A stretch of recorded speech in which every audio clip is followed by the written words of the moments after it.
Same person read over and over again? Can we have one? Put a schedule that someone will read. Okay, so we're gonna read 1 Peter 4.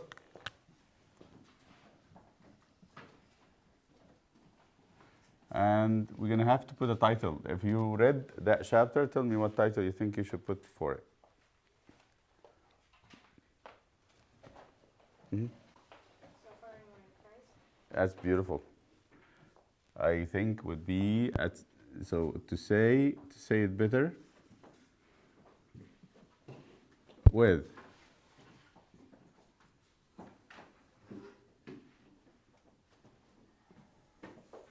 Because we have almost in all the churches and in your homes, you have the cross. Why do you have a cross at home? Why do you have a cross in your room? Is it a decoration, something beautiful to hang and to buy in gold and put around our neck, or it's more than that? Why do we have a cross in the church? Why do Abuna carry a cross or the cross in his hand? What's the message? What is it? A reminder of? What's a statement about? Yes? That like Jesus is coming back. Coming back. The cross says that he's coming back?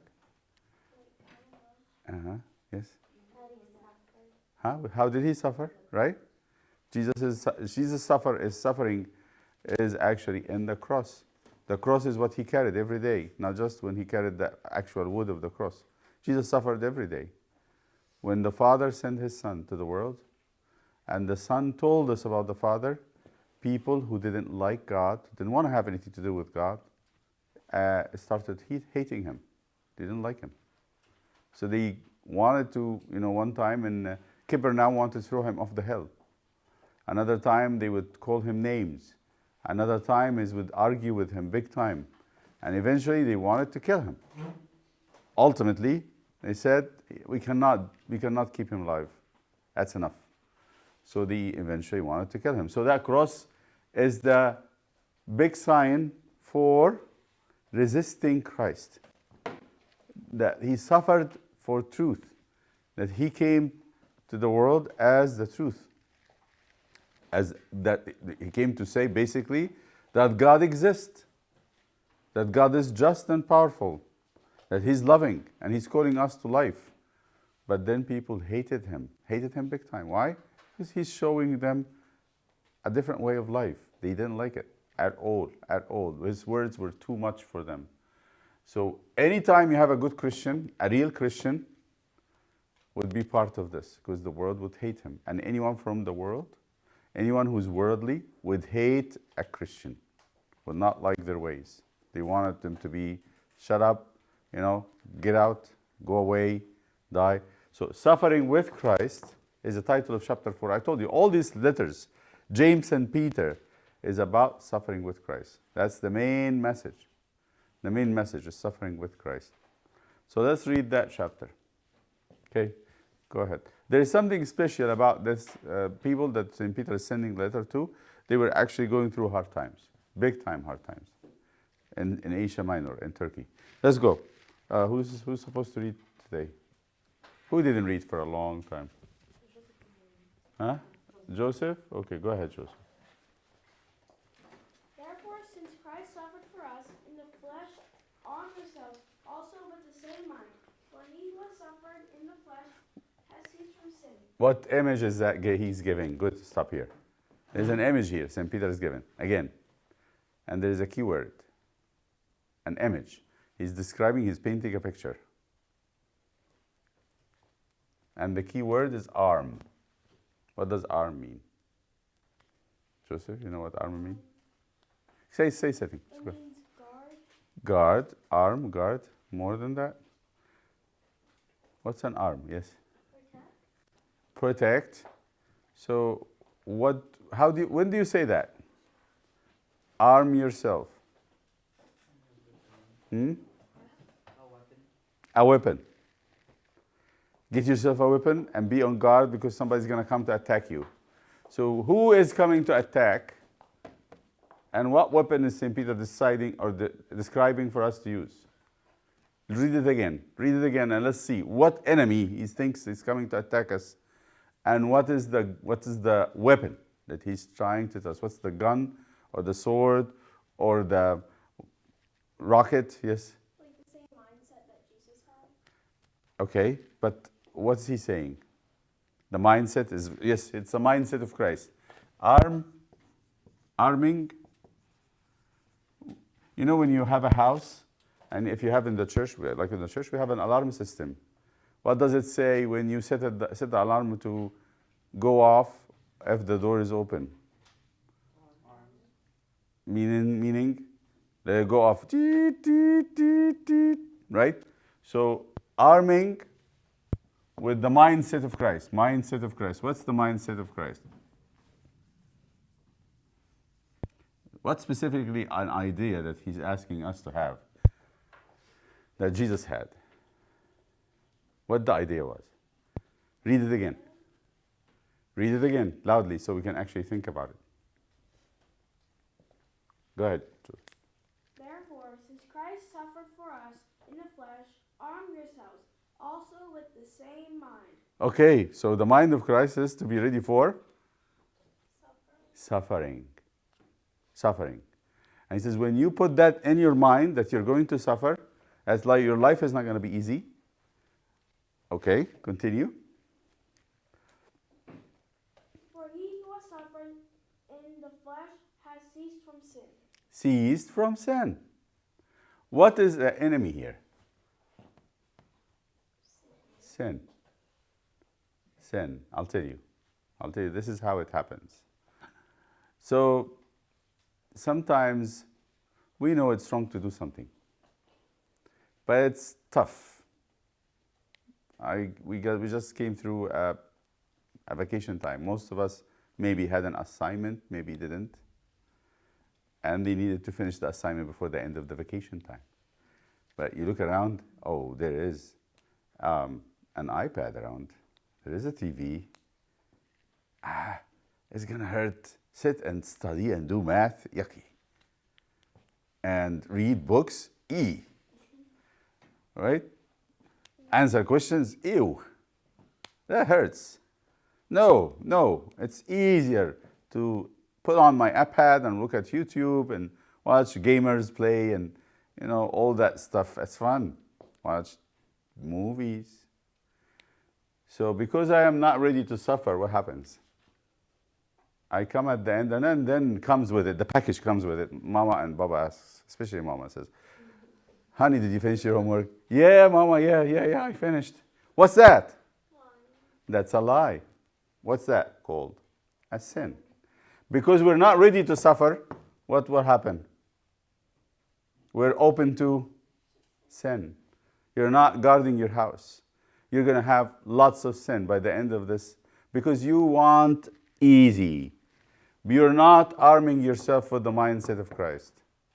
It's boring to do what's right, but it is the right thing to do. Then sin has no place in you. So if you are on the cross daily, carrying a cross daily, sin has no place for you. It will find you not ready to do anything.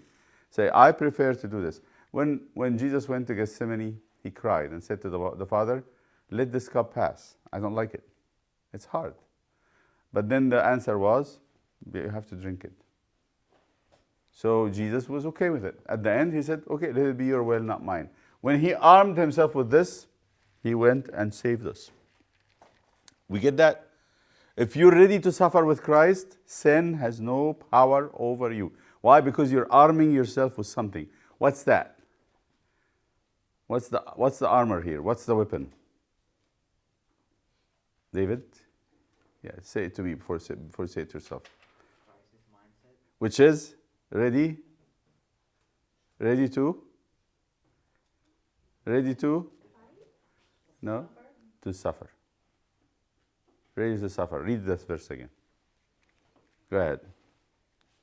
From the beginning, again. Therefore, since Christ suffered for us in the flesh, arm yourselves also with the same mind. For he who has suffered in the flesh has ceased from sin. Yeah.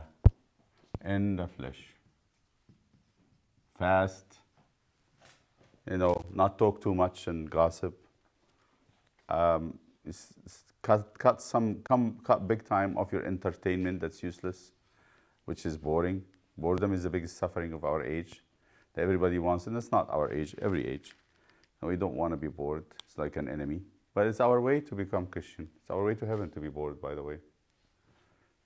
So people go to a cave and live there and just pray, and it's really hard time in the beginning. First year of their monastic life, it's like torture. But then what happens after that? Their heart changes, and they start seeing God. But we don't want to do that, so we're not going to see God. We want the easy way out. Fine. That's the easy way out, goes to hell, direct. Psht, psht. They give that image of a river, and it's beautiful on a summer day, sunny, and there's rafts and boats, and people are enjoying themselves. But the river is going, from slow to a little faster to a little faster. And everybody's enjoying it. They don't want to swim back. They don't want to fight the river. They don't want to row. It's easy just to relax, look at the sky and the cloud and the birds, and go with the river. What's at the end of the river? Waterfall. A waterfall. That's exactly the image. But if they row in the opposite direction, if they swim in the opposite direction, it's a lot of work, but it's going away from danger, from death. Continue. That he no longer should live the rest of his time in the flesh for the lust of men, but for the will of God. For we have spent enough of our past lifetime in doing the will of the Gentiles, when we walked in lewdness, lusts, and drunkenness, revelries, drinking parties, and these abominable idolatries.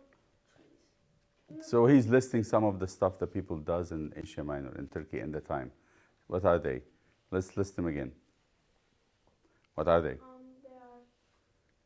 They are The easy way, what everybody's doing. Yes. lewdness. Lewdness. What's a lewdness? What's lewdness? Can you look it up, please? Lewdness.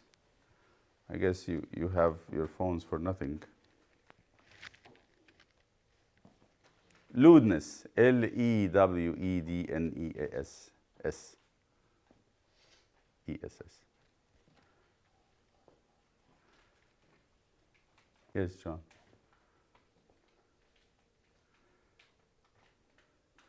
So we're going to have to describe these words. What's lewdness?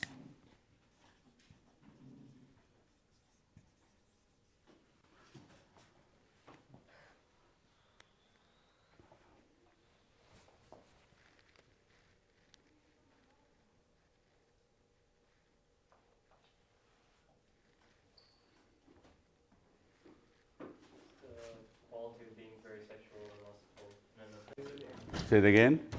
The quality of being very sexual or lustful in an offensive way. Being sexual or lustful in an offensive way. How do you describe that? Have you heard people who speak profanity? All their words is about sexual stuff. Or their talks about, that physical stuff. Have you seen people like that? That's lewdness. Okay? So that's lewdness.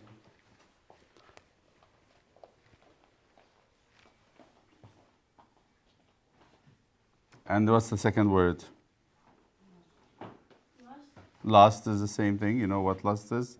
Intense, usually sexual desire, or desire for power, or desire for food, or desire for entertainment. They're all lust. Like when somebody's motivated big time to do something very much from their heart, it's almost like a worship. Somebody who worships something else other than God. And next, drunkenness. Anybody has a problem with this word? Seems like straightforward. To be drunk, to drink too much alcohol and start, losing it. Revelries. Revelries. That's a word that's tough. We don't use it usually. What's a revelry? Revelry. R-E-V-E-L-R-Y.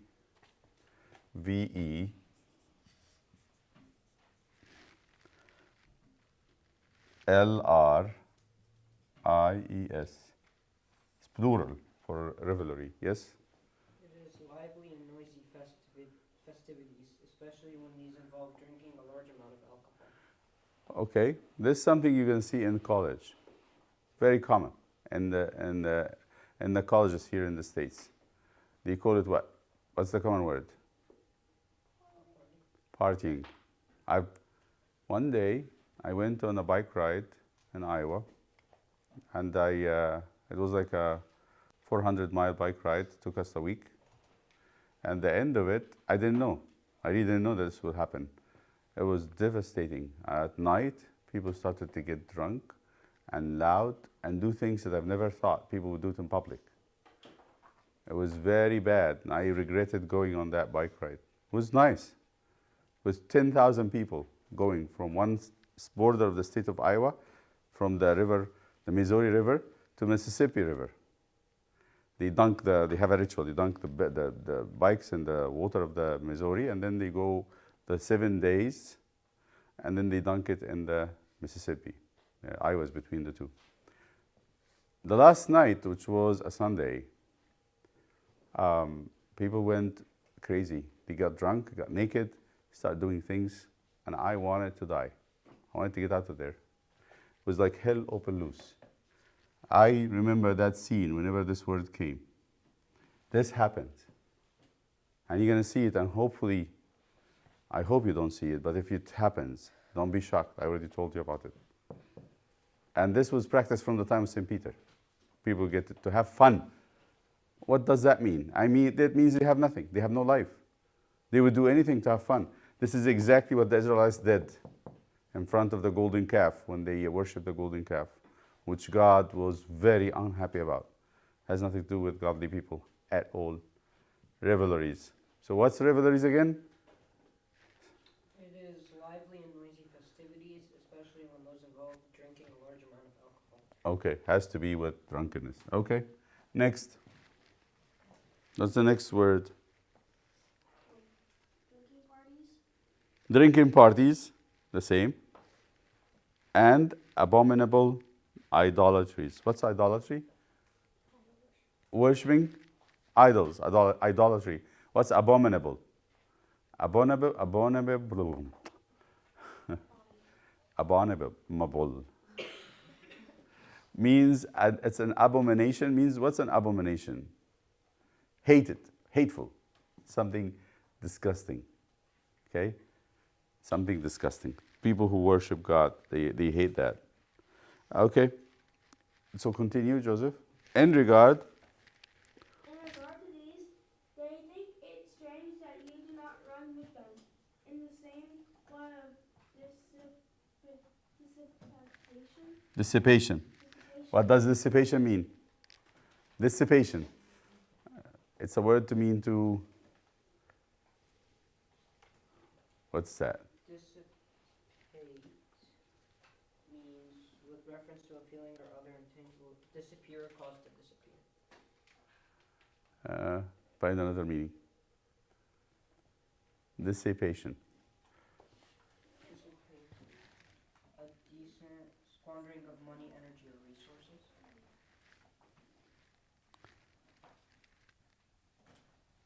Say it again. There's a word that I miss. Loss of energy. Loss of energy, money, or resources. What does dissipation mean? Letting go. You know the song from Frozen? Letting go. What does it mean, letting go? When a person comes at night and say, I really don't care. I'm going to have it today. I'm going to have anything you can think about. That's going to cost you money. You're going to go broke. This is the money you kept for your school. I don't care. You're going to gamble with the money of your family. I don't care. I'm going to have fun. What's that called? Dissipation. Dissipation, letting go. The people are working hard to bring money so they can have something good. They come at one party and do what? Spend it all. Who did that in the Bible? Huh? The what? The prodigal son. The prodigal son, thank you. He dissipated the money because he wanted to have fun. He didn't care. And this is sad. When your parents work very hard for something, and then You take whatever they give you, and then you just, I'm going to have fun. I don't care. That's very sad. So dissipation. Okay, go ahead. Wait, Joseph, I'm sorry. Go ahead. They called it flood of dissipation. What does a flood of dissipation mean? Like everywhere. Everybody's doing that. Okay? They will give an account to him who is ready to judge the living and the dead. For this reason, the gospel was preached also to those who are dead. Okay, the next piece he's saying, when people go do this, there will be a judgment. This will all come to the waterfall. Judgment. God will judge. And this judgment is the reason that the gospel was preached to the dead. Profound stuff.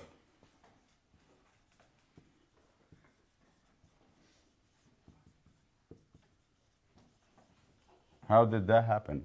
The gospel was preached to the dead. St. Peter already spoke about it last time when we talked about chapter 3. What did we say Jesus do when he died? Talked about this long verse when St. Peter was like long-winded telling us about Jesus' journey to Hades. So when was the gospel preached to the dead? Jesus told them, you can escape the judgment of God by coming back with me. We're going to go to paradise. If you have faith in me, if you believe that I'm the Son of God and I came to save you, come with me. And they came with him to paradise. The gospel was preached to the dead to avoid the judgment that's coming on that stuff that everybody's running through. There's a lot of peer pressure here. Peer pressure, internet pressure, society pressure, culture pressure, you name it. Everybody's going that direction. Everyone. Because they have no mind of Christ. They don't want to suffer. Nobody wants to suffer anything. Okay? Go ahead. That they might be judged, Joseph. He speaks about Jesus going to Hades, a hint. That they may be judged according to men in the flesh, but live according to God in the Spirit. Okay. But the end of all things is at hand. Therefore, be serious and watchful in your prayers, and above all things, have fervent love to one another. For one another. Love will cover a multitude of sins. So he's going to start giving us certain precautions or commandments that will help us get out of that. First, he says the end of all things is at hand, meaning it's going to come. Maybe it is not the second coming of Christ. Maybe it is my own death. Nobody knows when they're going to die. Do we know? We avoid thinking about it. Have you ever sat aside and said, I'm going to die? Have you ever thought about this? We try not to. But have you ever thought about your birthday or when you were made in your mother's womb, the day that you were made out of nothing? Have you ever thought about that? Have you thought about the day that you will die? Anyone ever thought about the day you will die and be taken to the church in a box? And not you, your body, and then be put in a grave 6 foot under and covered with dirt, and that's going to be your body. Have you ever thought about that? Is that going to happen or it's not going to happen? Is it certain or it's not certain? So why don't we think about it? It will put a balance to everything. It will make everything in the right perspective. There is a fact that's coming. Everything else, you can doubt as much as you want. But the death is something that's very certain. And it will be an end for anything we're doing today. Okay? End of anything we do today. And people, stupid people, don't think about it. They really are stupid.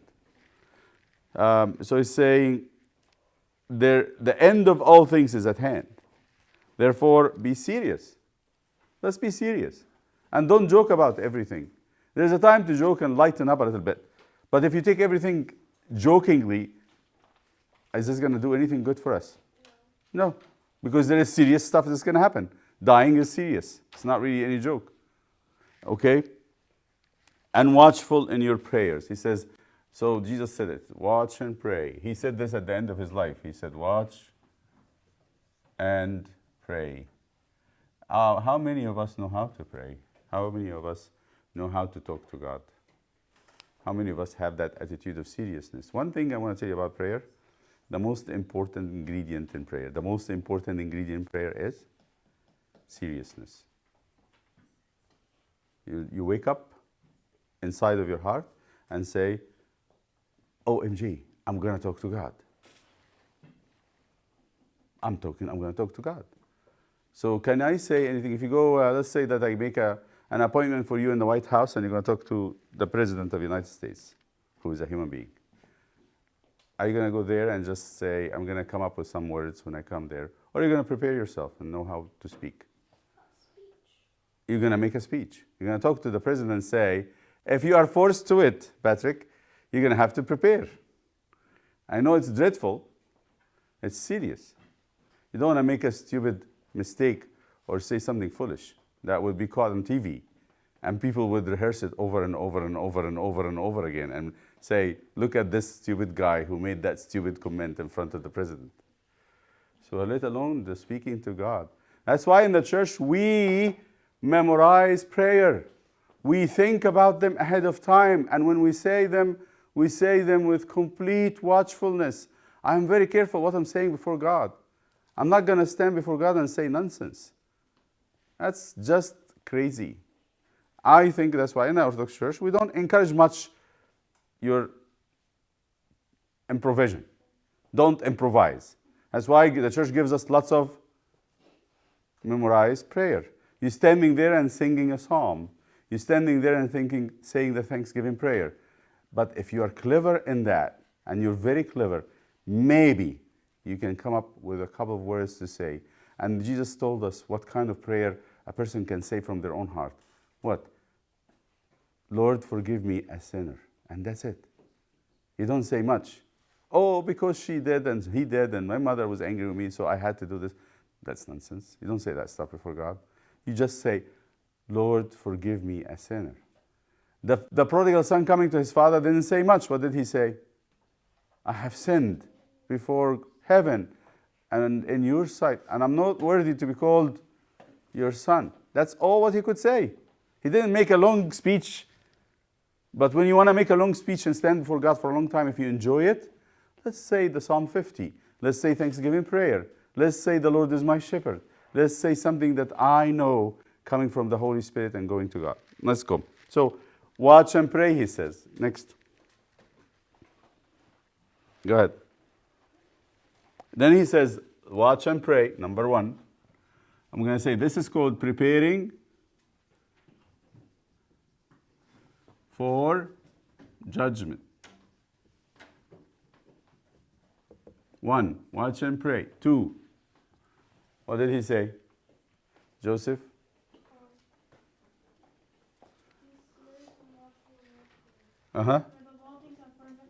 Fervent love for one another.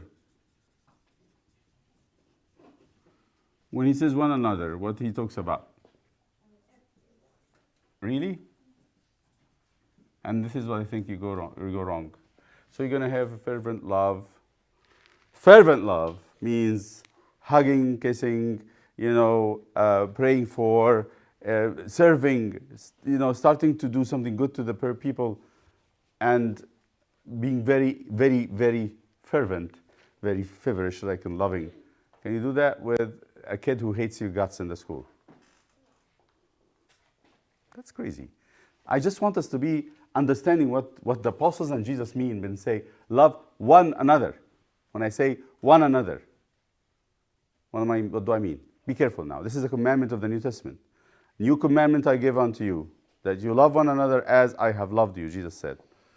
That the whole world would know that you are my disciples if they see that you have loved one another. But who does he mean by love one another? Who do they mean? Love one another. When I say one another, who do I speak to? You were here in the class, yes. What do I mean when I say love one another? Love your boss at work. Love your atheist teacher, like I love you. Of course you're going to love everybody, but as Jesus loved us. Let me ask you this. Do you think your parents love you exactly like they love their boss at work? You think so? I hope not. I hope not. So there is a different responsibilities of love. Yes, they love their boss. They're not going to see their boss in a car crash and ignore them. They're going to call the ambulance and the police and the firemen, and they come and help them. If they see somebody in the street, a homeless, they will give them food as they feed you. But if I ask you, is there the same responsibility to love you like they love everybody else? So when I say love one another in the church, because you're taking the body and blood of Christ, I'm talking about a very specific group of people here. That means you love one another as Jesus loved you. So that's number 2. Next. Be hospitable to one another without grumbling, as each one has received a gift. Uh-huh. Minister it to one another as good stewards of the manifold grace of God. If anyone speaks, let him speak as the oracles of God. If anyone ministers, let him do as with the ability which God supplies, that in all things God may be glorified through Jesus Christ, to whom belong the glory and dominion forever and ever. Okay, he's dividing the gifts into 2 gifts, speaking and serving. Some people have the gift of talking. They can talk. And when they talk, they make sense and they help us understand. They rebuke us. They move us to repent. They encourage us when we are desperate. They actually can give words that moves us to do and be godly. And others don't have the words, but they can serve. They say, don't let me talk. I don't like talking. I have no idea what to say. Don't put me in a Sunday school. I'm not going to be a teacher in Sunday school. I'm not going to give a sermon.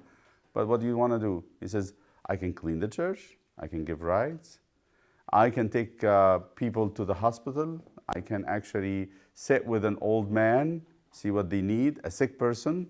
So I can do all that stuff, but not to talk. We find ourselves dividing the group, the group of believers into 2 groups, speakers and servants. Okay? So some people have the ability to talk, some people have... St. Peter says, use your gifts that God give you to build the church. Next. Beloved. Beloved, do not think it strange concerning the fiery Trial. trial. The fiery trial. So he's saying back to the hard times, the hardship. He said, you might think it's strange. There's something very weird happening. We're having some very young person die, or we are going through hard times financially, or, something, hardship. Okay? He said, don't think of it as strange. Go ahead.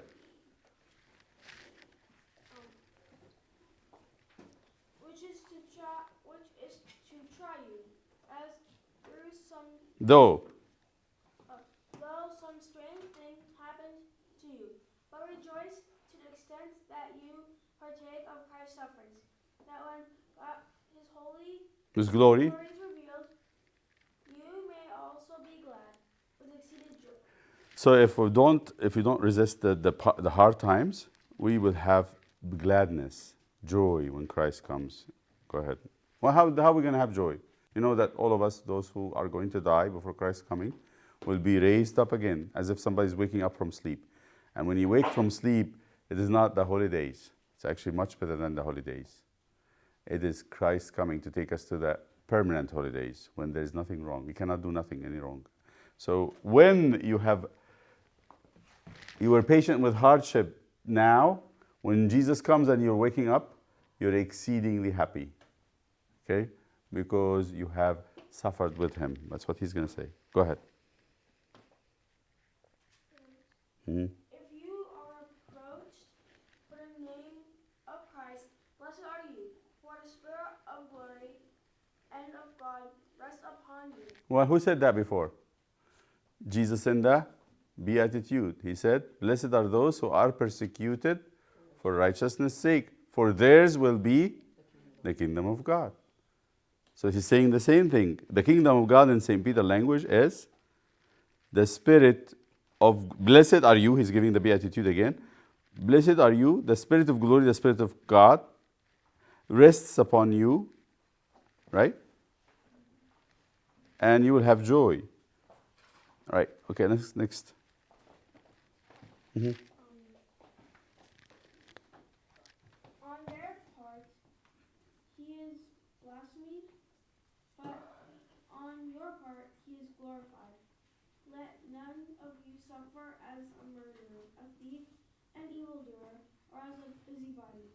In other people's matters, if anyone suffers as a Christian, let him not be ashamed, but let him glorify God in this matter.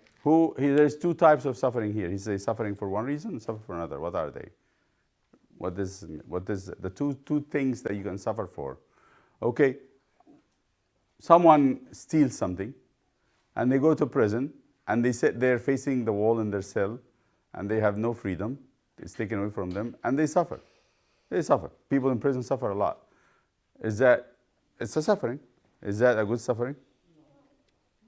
Why?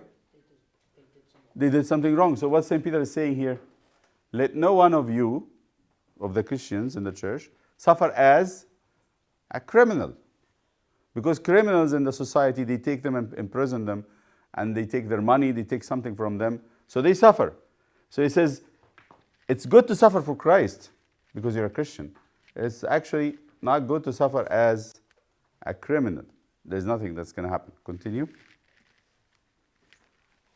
For time has come for judgment to begin at the house of God, and if it begins with us, what will be the end of those? One thing we said that we didn't comment about. What's a busybody? What's a busybody? Let no one suffer as, go back to that verse. In verse 15. None of you suffer. As a murderer, A murderer, somebody who kills. a thief, Someone who steals. an evildoer, An evildoer, something who does something evil. or as a busybody. Or a busybody. What's a busybody?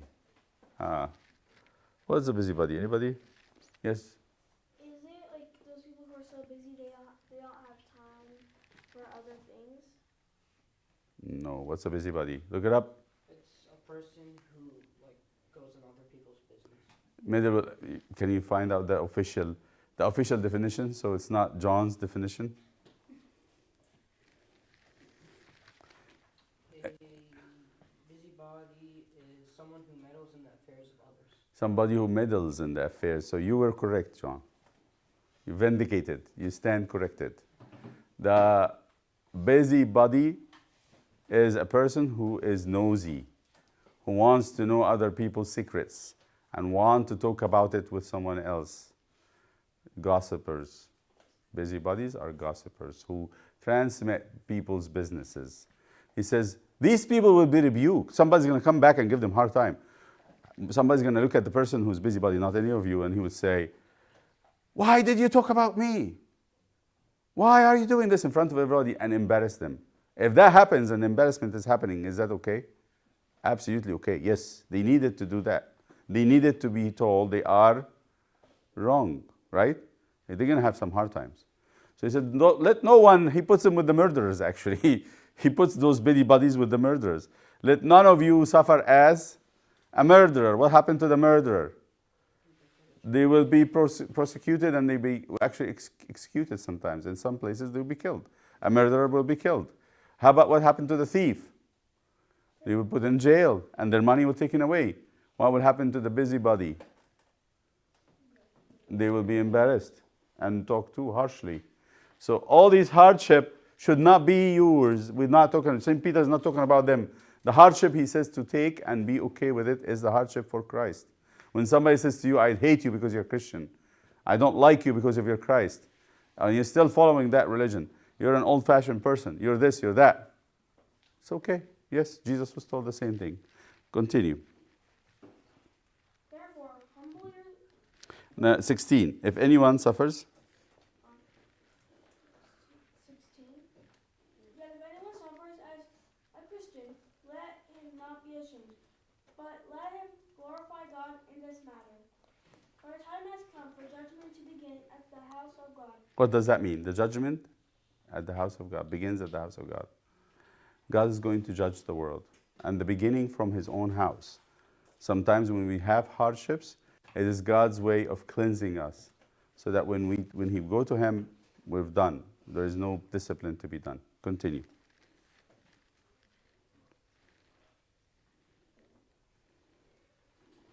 And if it begins with us first, what will of those who do not obey the gospel of God. What does that mean? If we are going to have hardships and God is allowing it, what do you think will happen to the people that doesn't love God? I don't want to think about it. I really don't. Because if I am the child of God and I'm being beaten, what do you think the enemy of God will have? It's a lot. It's a lot to think about. Okay, next. If the righteous one is scarcely said, where will the ungodly and the sinner appear? Therefore, let those who suffer according to the will of God commit their souls to Him in doing good as to a faithful Creator. So if we suffer, we give ourselves to God. Okay?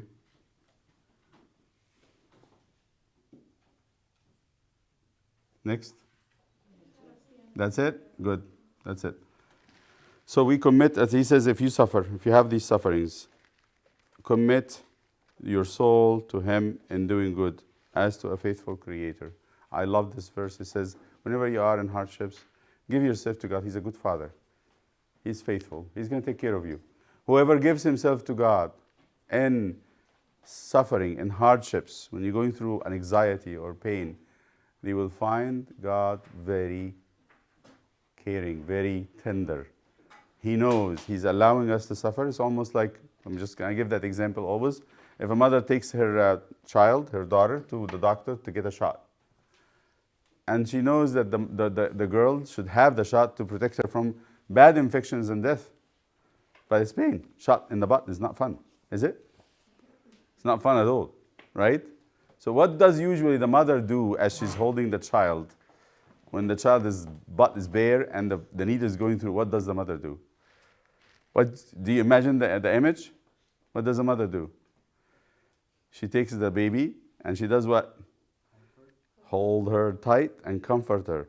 As she's holding her tight, what happens? So if you want to find God tenderness, God actually extra care, hug, you're going to have to be ready to do what? To expose your butt. No, I mean to get the shot, to get the hardship. If you're going to suffer, you commit yourself. Let God take you in His arms as you suffer. And if that is the case, you're going to feel God's caring love. But how you do this is prayer. This is how He started with the prayer. In prayer, you're going to find a lot of comfort in prayer, as Jesus did in Gethsemane. When Jesus went to Gethsemane, He was suffering a lot. Okay, review the chapter quickly. The whole title of the chapter is Suffering with Christ. We arm ourselves with the mindset of Christ, ready to suffer in the flesh, not to take the easy route. And these are the things that in times of St. Peter, and still today, the same thing. Lewdness, being sexual or lustful in an offensive way. Lust, to desire something more than God. Revelries, parties with excessive drinking, partying. Idolatries, which means worshiping idols. And then we went into, for this reason, the dead was preached so that they avoid the judgment. The judgment of God is going to be on these things. And the gospel is preached to the dead by Christ.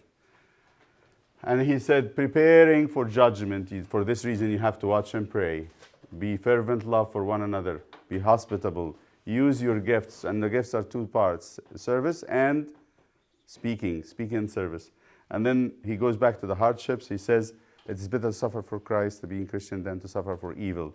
Let no one suffer as a murderer, a thief, evildoer, busybody. We said busybody, which is what?